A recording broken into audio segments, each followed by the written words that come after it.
Buenos días.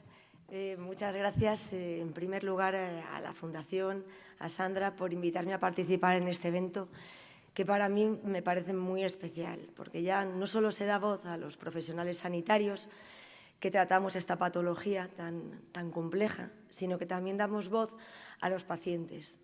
Ello nos puede ayudar a mejorar y a humanizar la asistencia sanitaria y a mejorar no solamente su cantidad de vida que le queremos dar, sino también su calidad.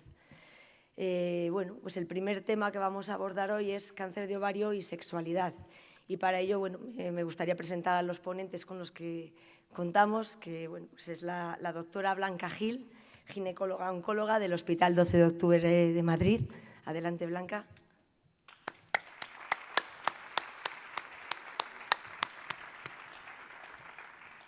En segundo lugar, quiero que suba aquí con nosotros Arantzazu Barquín, que es oncóloga del Hospital HM San Chinarro de Madrid. Bienvenida, Arantzazu. Y, por último lugar, y no menos importante, nuestro testimonio vital, nuestro testimonio de vida, nuestra superviviente de cáncer de ovario, Sonia Cabezón. Doña Sonia Cabezón. Yo casi prefiero sentarme con ellas.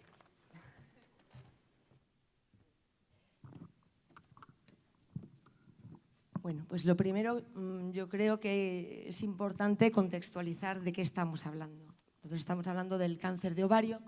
No es el tumor ginecológico más prevalente. Es el hermano menor del cáncer de mama, que es el más prevalente, del cáncer de endometrio, del cáncer de cervix, pero sí es verdad que desgraciadamente es el tumor más letal. Supone la primera causa de muerte por cáncer ginecológico. Desgraciadamente, como todos sabemos, pues es muy difícil hacer un diagnóstico precoz y habitualmente un 80-90% de los casos los diagnosticamos en estadio avanzado. Esto hace que los tratamientos que utilizamos para curar este tipo de tumor sean muy radicales y que puedan tener un impacto muy importante en la salud de las pacientes. Porque claro, al final los pacientes no solo quieren curarse del cáncer, sino que quieren curarse y tener una calidad de vida. Entonces, pues vamos a abordar cómo los tratamientos pueden influir y tener impacto, sobre todo en este momento, en su sexualidad. ¿De acuerdo? Que es un tema que muchas veces parece secundario en relación, pues lo que la paciente quiere es vivir. Pero en algún momento tendremos que abordar este aspecto que le aporta calidad a su vida. Entonces, pues en primer lugar me dirijo a las profesionales sanitarias, a Blanca, a Arantzazu.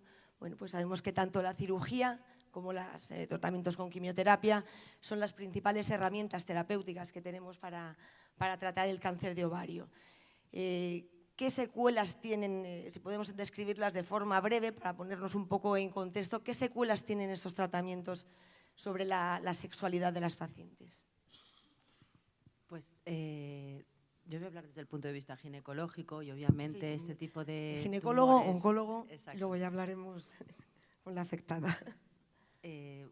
Todo el tratamiento quirúrgico, sobre todo ese tipo de tumores ginecológicos, conlleva la extirpación de los ovarios, con lo cual las pacientes se les suma todos los efectos secundarios, tanto de la terapia quirúrgica como de la terapia sistémica, al hecho de estar menopáusicas. Y esto es un tema muy importante que creo que tenemos que mentalizar y visualizar, porque se juntan los efectos y muchas veces todos los síntomas menopáusicos quedan como en un segundo lugar, ¿no? Nos centramos mucho en todo el tratamiento específico, pero se habla muy poquito de todos los efectos, sobre todo en sexualidad también, que la paciente tiene una menopausia iatrogénica impuesta antes de tiempo y esto impacta mucho en la calidad de vida. Sí, completamente de acuerdo con mi compañera, con Blanca. Es verdad que disminuir este estímulo estrogénico, pues no a nivel local, pues tiene sus efectos secundarios a nivel de sequedad, de falta de elasticidad, efectivamente. Pero también como oncóloga pues tenemos que hablar de otros efectos que también pueden impactar en la sexualidad del paciente. Pues la quimioterapia sabemos que provoca astenia, cansancio, sabemos que tiene efectos secundarios a nivel digestivo, náuseas. La neuropatía periférica, este hormigueo, ¿no? en las manos y en los pies que provocan las quimioterapias que usamos. También un tema muy importante es la alopecia, ¿no? Y cómo cambia la percepción de la imagen corporal de la paciente, ¿no? Que puede afectar, por supuesto, en la sexualidad y no olvidemos tampoco la esfera psicológica, ¿no? Pues el estrés, la ansiedad, la depresión causada por este diagnóstico. Yo creo que son cosas que es importante que abordemos cómo impacta en la sexualidad de la paciente en la consulta y que quizás, como bien dice Blanca, nos enfocamos en un objetivo oncológico y no valoramos estas cosas tanto, ¿no? Yo creo que es objetivo físico, o sea, cambios físicos que obviamente son evidentes, porque de la cirugía tienes que extirpar en muchas ocasiones los órganos ginecológicos internos, el aparato ginecológico interno. Entonces esto sí que supone un impacto, pero luego también el impacto emocional, que también yo creo que puede influir en su sexualidad, ¿no? En el desarrollo de su sexualidad, en cómo se sienten con su pareja. Y aquí me gustaría, Sonia, preguntarte un poquito cómo fue tu experiencia, sobre todo vamos a abordar ahora en el primer impacto. Cuando empezaste, cuando te dieron la noticia, tenías cáncer de ovario. Cuéntanos un poquito tu testimonio vital, cómo ha transcurrido. Bueno, en cuanto al… Bueno, buenos días, que no he dicho nada. En cuanto al testimonio sobre la patología de la cual yo estaba afectada, bueno, pues cuando me diagnostican, por supuesto, entiendo que como la mayoría de la gente no nos lo esperamos. Al ser un cáncer de ovario no conocía a nadie que tuviese, entonces tampoco tenía referencias. Esta parte sí que creo que es importante cuando te diagnostican un cáncer, el tener referencia de alguien que haya pasado por lo mismo para saber un poquito qué camino vas a recorrer o crees que vas a poder recorrer, ¿no? En mi caso fue un estadio 4 y bueno, pues no tenía muchos boletos para estar aquí hoy, pero parece que compré el premiado, o sea que he podido transitar por esta enfermedad y bueno, y también he podido hacerlo con un apoyo social muy importante. La parte económica también está ahí, porque dependiendo de la parte de cómo estés económicamente también tienes más posibilidades o menos. Y volviendo un poquito, que me desvío, volviendo un poquito a lo que estábamos hablando, vuelvo aquí otra vez. En el tema sexual, o sea, a mí cuando me dicen que tengo un cáncer de ovario, sinceramente lo que menos me preocupa es mi sexualidad. ¿Por qué? Pues porque lo que me preocupa es saber si voy a poder solucionar el problema que en este momento tengo, ¿no? Cuando ya pasa todo esto un poco, una de las cuestiones que suceden es ¿qué me han dejado dentro? ¿Voy a poder tener penetración? ¿No voy a poder tener? O sea, es que no sé cómo es mi anatomía a día de hoy. ¿Hasta dónde me han cosido, ¿no? Sonia, en tu caso, ¿tuviste información previa a tu tratamiento quirúrgico, quimioterápico, de No. cuáles? O sea, realmente eso. No. Tú a lo mejor pensabas que había algún órgano que te iba a impedir tener relaciones, que tú no ibas a poder… Claro, porque yo en mi caso, por ejemplo, me queda la vagina, pero la mitad de la gente que estamos aquí, no sé, bueno, la mitad o las que sean, no sé si saben hasta qué punto llega la vagina, dónde está el cuello del útero, dónde está el útero, ¿no? Entonces, esta parte sí que nadie te lo dice antes. O sea, el objetivo es quitarte el cáncer, fin. Y el objetivo es darte la quimioterapia, hacerte la cirugía y ya está. Luego, a pos, sí que es cierto que cuando vas a las revisiones te preguntan ¿qué tal la actividad sexual? ¿Qué tal tus relaciones sexuales? Bueno, pues comentas, oye, mira, pues tengo dolor o no tengo dolor. Sé de gente que, bueno, pues al ser una menopausia también, que nadie se la espera, porque, o sea, quiero decir que tu cuerpo no te está avisando de que tienes una menopausia, pues todo lo que conlleva. Las personas que tienen menopausia saben lo que es. Bueno, pues esto añadido a todo tipo, a los medicamentos. Entonces, el líbido se quedó en el quirófano, la sequedad la tienes tú, y etc. Entonces, bueno, esta información no la tenemos. Bueno, en mi caso no la he tenido. Igual de repente encuentras a alguien… Pero cuando tú has hablado, me imagino, pues con otras pacientes, porque… Claro, pero yo hablo… ¿Cuál es tu sensación cuando hablas con un grupo de pacientes que han pasado por la misma patología que tú, han tenido tratamientos similares? Tu sensación es de que, bueno, no es que dependa de una unidad o un centro o un código postal, sino en general, ¿el tema de la sexualidad, del impacto de la sexualidad, se aborda o es un tema secundario, incluso un poquito tabú, que tendemos a dejarlo de lado en aras de cosas que nos parecen otras cuestiones más importantes? No es lo habitual, o sea, por lo menos yo hablo de mi experiencia y hablando con otras personas no suele ser lo habitual. Sí que en algunas consultas sí existe, ¿eh? Pero no es lo habitual. O sea, nos centramos, la ginecología, la parte de la cirugía se centra en la cirugía y la parte de oncología médica se centra en la oncología médica, fin. Para tratar la sexualidad deberían de mandarte a esa sección que nadie manda a ningún lado, igual que tampoco a rehabilitación de suelo pélvico ni a nada por el estilo, porque esta es otra, claro. Bueno, para nuestras doctoras, me gustaría saber si hemos desarrollado ahora mismo herramientas terapéuticas que puedan minimizar un poco el impacto en la actividad sexual posterior de las pacientes. ¿Disponemos ahora de avances que nos ayuden un poquito a preservar este tipo de funcionalidad? Sí, pues bueno, gracias a Dios, desde hace unos años ya el tema de la sexualidad femenina yo creo que es una cosa que está encima de la mesa, por lo menos en cirugía, ¿no? Esto para los urólogos era una cosa hace tiempo ya muy a contemplar, pero en ginecología oncológica nadie hablaba, ¿no?, de la disfunción sexual de las pacientes. Poquito a poco vamos viendo, por ejemplo, técnicas que, ayudadas por la laparoscopia, por el robot, pues técnicas de preservación nerviosa que mejoran o que preservan más la disfunción sexual. Hablamos cada vez más de, como comentábamos, de técnicas de preservación de la fertilidad. Afortunadamente. Afortunadamente, efectivamente, y es una cosa que además en nuestros propios congresos cada vez se habla más, cada vez se aboga más por este tipo de técnicas. Obviamente, este tipo de técnicas siempre tienen que estar con la misma seguridad oncológica que las cirugías más radicales. Con la radicalidad que requiere este tipo de cáncer. Claro. Y en este sentido es muy importante siempre la selección de pacientes, ¿no? Tenemos que saber a qué pacientes les podemos ofrecer esta cirugía. Pero yo creo que se están haciendo grandes avances y cada vez hay más, y hay equipos internacionales que se dedican a preservación de la fertilidad o a pacientes gestantes con cáncer. O sea, que es un tema que cada vez está más en boga y cada vez vamos avanzando más. Sí, completamente de acuerdo con Blanca. Nosotros también como oncólogos intentamos cada vez más tener este tema sobre la mesa. Es muy importante la formación de los profesionales oncólogos también sobre este tema, porque quizás es algo que va más ligado a la compañera de ginecología siempre, pero es importante preguntar, ¿no? Herramientas tanto de evaluación multidimensional de la sexualidad y de los síntomas de la paciente, como también existen herramientas de comunicación para hacer esta conversación un poco más fácil.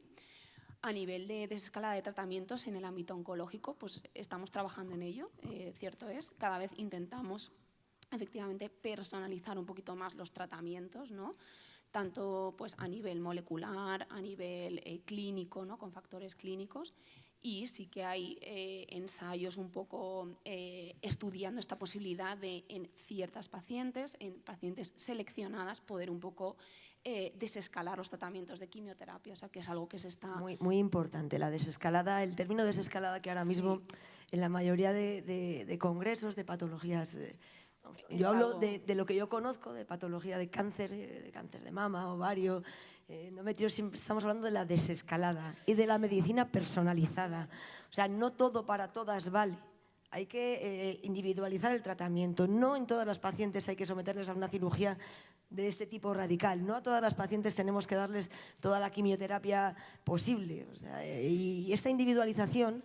Y yo creo que también cada vez es más importante, y tenemos que incluirlo en la consulta, es escuchar a la paciente y qué perspectivas vitales también tiene la paciente, ¿no? Porque dependiendo, por ejemplo, nosotros en el tema quirúrgico, pues dependiendo también de qué esperen ellas o qué tipo de vida quieran tener, se puede adaptar un poco la cirugía. Creo que el paciente tiene que estar en la toma de decisiones, ¿no? Que muchas veces somos muy de protocolo y esto corresponde a esta cirugía, esto… Bueno, quizá tiene que el paciente decidir sobre lo que quiere o no quiere. Nosotros tenemos que recomendar y tenemos que informar, pero es el paciente el que tiene que tomar la decisión, ¿no?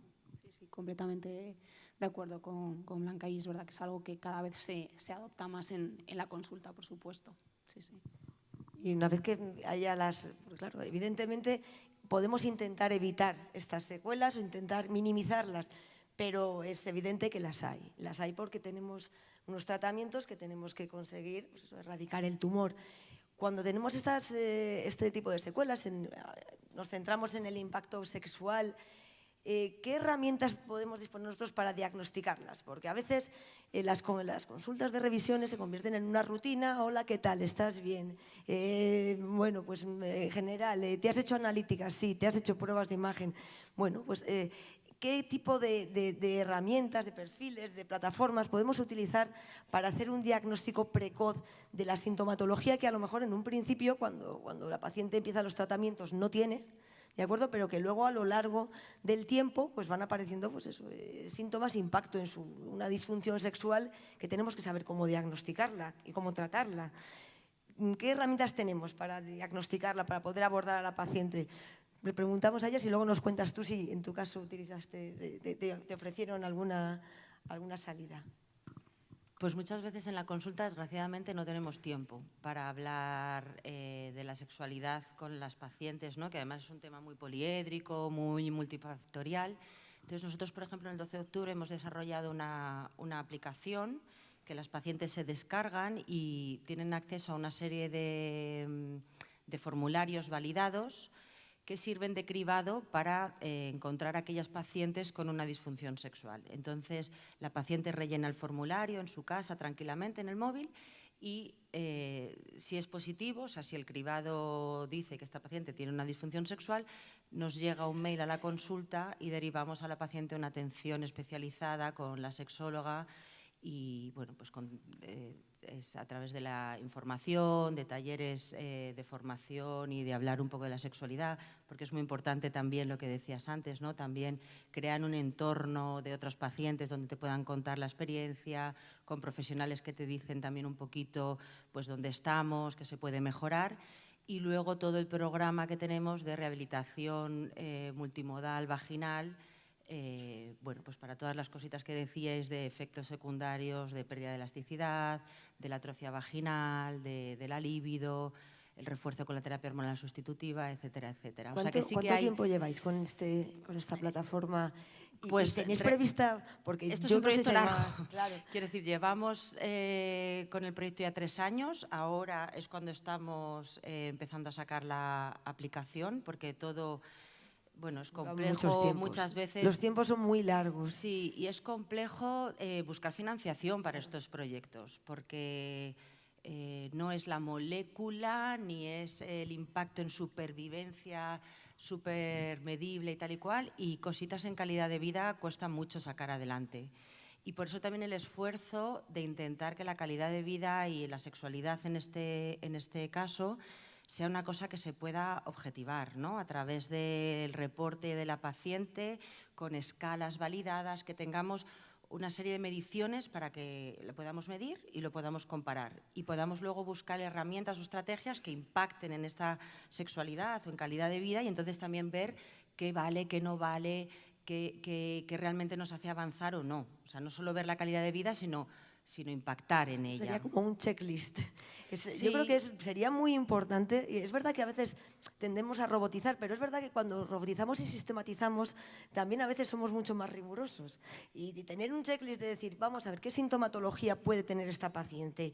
Y hacerle unas preguntas, a lo mejor no en el ámbito de la consulta, porque la consulta es finita, hay mucha demanda asistencial, a veces no eso, pero bueno, desde el punto de vista privado, yo creo que la herramienta vuestra es muy interesante porque permite a la paciente responder desde su casa, desde su ámbito de tranquilidad, sin estar presionada por el facultativo, por todo el personal asistencial, por la familia, por los pacientes que están esperando fuera. Bueno, Sonia, yo no sé si en tu caso te ofrecieron una herramienta similar o algo pues no. parecido. No me ofrecieron absolutamente nada, haga usted lo que pueda. Y en general no existe esto. Volvemos otra vez un poquito a lo que hemos comentado, que lo ha comentado antes Sandra, al código postal. Depende en qué código postal vivas, tienes una garantía de sanidad o tienes otra. Y entonces hay unos recursos y demás. Y luego una de las cosas que también hay es una humanización. Esta parte en esta parte de la humanización, si tú te sientes cercana a la persona que tienes enfrente, no tenemos el ordenador por el medio, según te estoy hablando, no estás mirando al ordenador y estás apuntando todo lo que te estoy diciendo, pero no me estás, o sea, sí estás apuntando porque me estás escuchando, pero no... Tú no te estás sientes atendida integrando. realmente, porque es verdad que estamos escribiendo volantes, pero claro, realmente pero- escuchar a la paciente en muchas ocasiones dices, sí, la voy escuchando, voy haciendo una traducción simultánea, pero probablemente perdamos la atención. Yo he y vivido perdamos... las dos partes. La parte en la que está la persona de ¿cómo estás? ¿Qué tal? Vale, bien, venga, siguiente. Y he vivido la parte de ¿cómo estás, Sonia? ¿Qué tal? Tu vida, tu tal. O sea, quiero decir, existe la posibilidad. Y lo he vivido en un lugar en el que no hay tanta población y en otro hospital que sí que hay mucha población. O sea, la amabilidad tiene que estar presente. Necesitamos amabilidad, por favor. Amabilidad, humanidad, cercanía, para poder contarte mis cosas. Yo no, o sea, a nivel sexual yo aquí ahora mismo sí puedo hablar porque soy abierta, pero no todo el mundo lo puede No hacer. todo el mundo. No todo el mundo tiene esas ganas, porque es un mito además este tema de la sexualidad. ¿Quién no tiene relaciones sexuales a la semana? Me lo voy a inventar 16 veces. Pues chica, pues yo no. Pues yo no. ¿Tú cuándo empezaste a notar que, pues eso, después de los tratamientos, realmente ese tema importaba? O sea, ¿cuándo dijiste, ahora sí me importa esto? ¿Cuándo? Al de 2 o 3 años. O sea, cuando ya realmente te consideraste, parece que estoy curada, No, estoy en remisión completa, Cuando terminé, a priori, cuando mi terminé de enfermedad. tomar medicación. O sea, primero tomé quimioterapia y a posteriori tomé un inhibidor del PARP. Y cuando terminé, dije, ostras, mira, ya estoy aquí. Venga, a ver, ¿y ahora qué es lo que hay? Y luego, hablando con mi compañero, me decía, sí, es que a mí parece que me habían operado también, ¿no? O sea, quiero decir, no somos solo nosotras en este caso, es la persona que tenemos enfrente, que tenemos al lado. Yo digo mi compañero o compañera o el tipo de relación que tenga cada uno. Quiero decir, no es fácil para nosotras que lo vivimos, pero la persona que está al lado tiene que llevar su carga y a veces lleva la nuestra. Hay que saber acompañar. Esto también es una parte que no es fácil, que nadie se la explica a los acompañantes. Yo lo que veo en la consulta es que hay mucho miedo por parte de las pacientes, ¿no? Y a veces hay como una liberación cuando... a mí me gusta mucho, por ejemplo, explorar a las señoras y que se den cuenta de que tienen vaginas buenas, que tienen además otras posibilidades sexuales, aparte de la vía vaginal, y explicarlas y verlas y que ellas mismas tomen conciencia, ¿no? Y a veces noto como una liberación por su parte de, jo, qué bien que me dices esto, ¿no? Y me parece una cosa muy importante para hacer en la consulta. Y saber qué tenemos dentro, porque bueno, como no lo vemos... Claro, la gente hace como una especie como de tabú, ¿no? Mi cáncer es un cáncer ginecológico, entonces todo lo que conlleve tema ginecológico se queda como un poco parado y quietecito, no vaya a ser que... Entonces, por un lado la información y por otra parte lo que decía a través de la aplicación, yo creo que lo bueno es que pasamos del tratamiento oportunista, cuando la persona ya viene y dependiendo un poco si es más abierta o menos, que te pregunten algo en la consulta, a una cosa de cribado sistemático. O sea, no depende de la personalidad de la paciente, es el mismo cribado para todas. Y entonces ahí salen muchas cositas Te iba que a la decir, de la gente... personalidad de la paciente y de la personalidad del facultativo que le asista. Bueno, claro, No, sí. Aranzazu, porque depende, no todos somos igual de asertivos, no todos tenemos la misma idea o la misma, asertividad, no todos somos igual de abordables para las pacientes. Hay determinados facultativos que a lo mejor llegas, te encuentras sentado y dices, y ahora a esta señora, ¿cómo le cuento yo que no puedo tener relaciones sexuales? Claro, o sea, entonces el entorno cercano, familiar... Creo que es muy, muy importante esta herramienta que está comentando Blanca, deseando ver resultados. ¿Vosotros y en poder HM implementarlo. San Chinarro disponéis de alguna...? Nosotros tenemos equipo multidisciplinar en este tema y sí que usamos pues, algunas herramientas, cuestionario, pero es verdad que... ¿Pero de forma sistemática? No o... de forma sistemática. Ahí está la cuestión, que yo creo que debemos Ese es incluir el problema. esto en nuestra... O sea, que sistematizar las cosas nos ayuda a poder hacerlo para todos igual. No depende de la paciente, no depende del facultativo, sino que es una cosa objetiva, que sea igual para todas las pacientes. Si la paciente no está interesada o no es su problema, fenomenal, ya está. Pero por lo menos dar pie a que todas tengan esa opción de tener esa misma asistencia. Bueno, haciendo un inciso a esto que estáis comentando, imagínate cómo es la cuestión, que cuando, en mi caso, cuando me diagnosticaron, no me ofrecieron ni una psico-oncología. La cuestión de los psicooncólogos también es un tema a abordar, porque en unidades grandes, como probablemente las vuestras, sí están incluidos, pero en unidad como la mía, el Hospital Clínico de Valladolid, no tenemos un psicooncólogo asignado.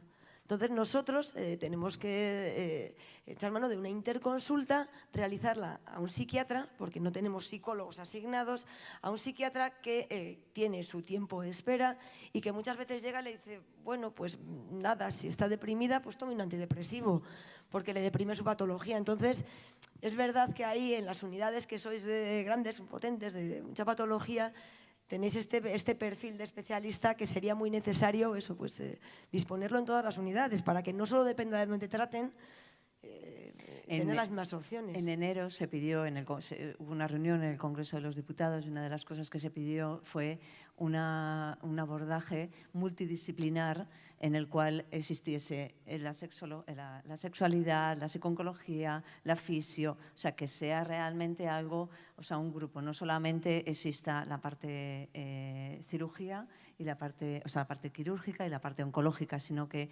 en todos los cánceres en general existen muchas más patologías que rodea todo esto, ¿no? O sea, en este caso estamos hablando del ovario y de la sexualidad, pero esto es extensivo a cualquier otra, a cualquier persona que le metan una quimioterapia, la sexualidad se queda. Hablamos de eso, tanto de los psicooncólogos como de los médicos rehabilitadores, que también deberían formar parte integrante del equipo, además sentirse ellos que forman parte y designar unas personas que estén formadas específicamente para este tipo de pacientes, para este tipo de patologías. No nos vale cualquier psicooncólogo, no nos vale cualquier médico rehabilitador o fisioterapeuta. Necesitamos una formación, igual que los oncólogos y los ginecólogos, necesitamos una formación específica para hacer ese tipo de tratamientos, para realizar estos tratamientos.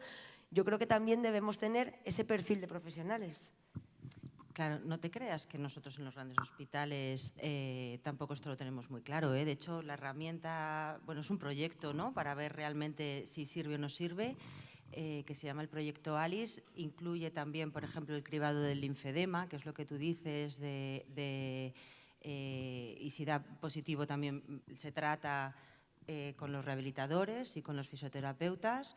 Ansiedad y depresión, otro gran problema de las pacientes, y entonces se deriva a psico-oncología. Sarcopenia y malnutrición, que también muchas de nuestras pacientes en el periodo luego de recuperación de la cirugía tienen una malnutrición que también les impacta mucho en la calidad de vida, y el tema de la disfunción sexual. La idea es hacer un cribado para hacer un diagnóstico precoz y entonces impactar en la calidad de vida. Pero es que no hay datos en la literatura. Nosotros, a nivel científico, no hay datos. No hay datos. Nos hemos dedicado a recoger supervivientes. Todo nuestro gol es, tengo muchas supervivientes. Las pacientes sobreviven, tal, pero y ¿cómo todo es sobreviven? cuánto, pero ¿Qué calidad no cómo, de vida? ¿no? Claro, todo es cuánto, no cómo, y tenemos que empezar a generar evidencia sobre esto. Y a lo mejor hay cosas que impactan y a lo mejor hay otras que no. A lo mejor nosotros pensamos que hay algunas estrategias importantísimas y resulta que luego las pacientes nos están diciendo que, mira, los tiros no van por aquí, es por otro lado. ¿La rehabilitación del suelo pélvico la tenéis como parte integrante o solamente a demanda de la paciente? En función no de su tenemos disfuncionalidad. rehabilitación de suelo pélvico integrada, en nuestro igual. caso no. Claro, ¿Y qué sucede? Que cuando tenemos una cirugía de estas características, nuestro suelo pélvico antes es así, después es así. Entonces, ¿qué? ¿Lo necesitamos sí o sí?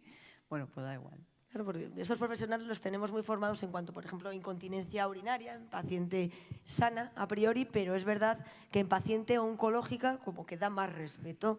¿Dónde vamos? ¿Qué tipo de tratamientos podemos hacer? Entonces yo creo que eso sí que es también un área, ¿no?, en la que podemos mejorar para… Bueno, y es que aquí está claro, porque como nos abren toda la zona del abdomen, nos abren desde aquí hasta cerca de la vagina, pues… O sea, nos mueven todos los músculos. O sea, quiero decir que es algo que es básico. O sea, es fijo que vamos a tener problemas de suelo pélvico. O sea, bueno, pues no, pues tampoco existe esta parte, ¿no? Entonces, sí que creo que lo que debemos hacer… Luego, otra de las cosas es que antes no había tanta superviviente o sobreviviente, o como le queramos llamar. Entonces, no había estas necesidades. Y sin embargo ahora empieza a haber más estas necesidades, porque antes en ovario nos pillaban súper tarde porque los síntomas son muy inespecíficos y entonces, bueno, pues la mayoría de la gente había hasta hace poco un 30% de supervivencia a 5 años, ¿no? Entonces no había algunas necesidades que hay ahora, y también es cierto que a nivel de cáncer creo que la población se va bajando la edad en la que la gente es afectada por... Es lo que hemos hablado. El cáncer de ovario es un poco el hermano pequeño porque es un cáncer, afortunadamente, que no tiene mucha incidencia en comparación con otros. Entonces, bueno, se va un poquito a remolque. Cuando los tumores de mucha prevalencia se va un poco a remolque en cuanto, bueno, pues si los de mama hacen esto, nosotros vamos a intentar vamos a seguir por ese camino. También es desafortunado. Es desafortunado, la verdad. ¿Qué sucede cuando no tienes incidencia, no tienes investigación, no tienes probabilidades de superación? O sea, llevamos un montón de años con quimioterapia y cirugía. Fin. Hasta hace 2 o 3 años que empezaron con los inhibidores, con una medicación. O sea, no hay más, no hay investigación. O sea, de 120.000 casos creo que hubo el año pasado de mujeres con cáncer, 3.584 fueron de ovario. Tal cual. Ah, sí. 200.000 en el mundo, alrededor de 3.500 en España. Entonces tenemos un problema, evidentemente, en ovario también, porque no nos tratan en centros de referencia, porque, bueno, por un montón de cosas. Entonces, bueno, pues al final nuestra calidad a muchos niveles pues no es buena. Bueno, pues nada, para concluir esta mesa me gustarían las ideas que os pudierais llevar a casa de, bueno, pues de que hay que abordar el tema de la disfuncionalidad sexual en relación con los tratamientos de cáncer de ovario, tanto desde el aspecto psicológico como desde el aspecto físico. Y que probablemente la primera consulta, cuando se diagnostica un tumor, no es la más adecuada por el impacto brutal que a veces supone en la paciente el diagnóstico del tumor, pero luego en las consultas posteriores sí debemos dar pie a las pacientes a tratar este tema, ¿de acuerdo? Porque si nosotros los profesionales sanitarios no damos pie, es muy probable que la mayoría de las pacientes se vayan con esa desazón a casa y no sean capaces de abordar ese problema. Si no lo preguntas, porque dices, ¿cómo le voy a preguntar que es que no tengo relaciones? Bueno, pues nada, pues muchísimas gracias a nuestras ponentes y gracias por su atención. Gracias a ti.